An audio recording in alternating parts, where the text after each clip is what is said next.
शिवराजे शंभूराजे. राजगड किल्ला स्वराज्याची पहिली राजधानी म्हणून ओळखला जातो. गडाचे मूळ नाव मरुमदेव होते. निजामशाहीचे संस्थापक मलिक अहमद यांनी हा किल्ला इसवी सन 1490च्या सुमारास जिंकून घेतला होता. इसवी सन 1625च्या सुमारास आदिलशाहीच्या ताब्यात हा किल्ला होता. आदिलशाही सरदार हैबत खान याने गडाला वेढा घातल्यावर मलिक अंबरच्या आदेशानुसार किल्ला हैबत खानाला स्वाधीन करावा लागला.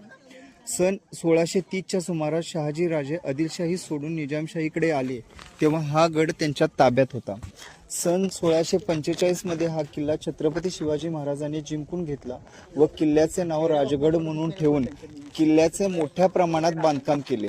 सन 1645 ते 1670 अशी सुमारे 25 वर्ष शिवाजी महाराजांच्या स्वराज्य निर्मितीच्या काळात राजगडाचा सिंहाचा वाटा आहे. पुढे छत्रपती शिवाजी महाराज व छत्रपती संभाजी महाराज यांच्या कारकिर्दीतही हा किल्ला स्वराज्यात होता.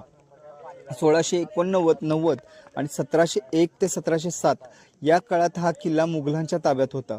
पुढे छत्रपती शाहूंच्या कार्यकाळात हा किल्ला पंत सचिव यांच्या अंमलाखाली होता. पुढे इंग्रजांचे राज्य आल्यावर राजगड किल्ला अगदी संस्थाने खालसा होईपर्यंत भोर संस्थानाच्या ताब्यात होता.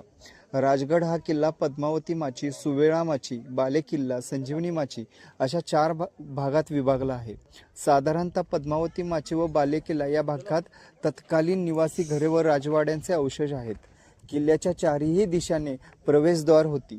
त्यात मुख्य राजमार्ग पाली दरवाजाकडून असल्याचे प्रवेशद्वाराच्या बांधकामावरून सिद्ध होते. तसेच गुंजवणे दरवाजाही महत्त्वपूर्ण असून त्याचे बांधकाम वैशिष्ट्यपूर्ण आहे.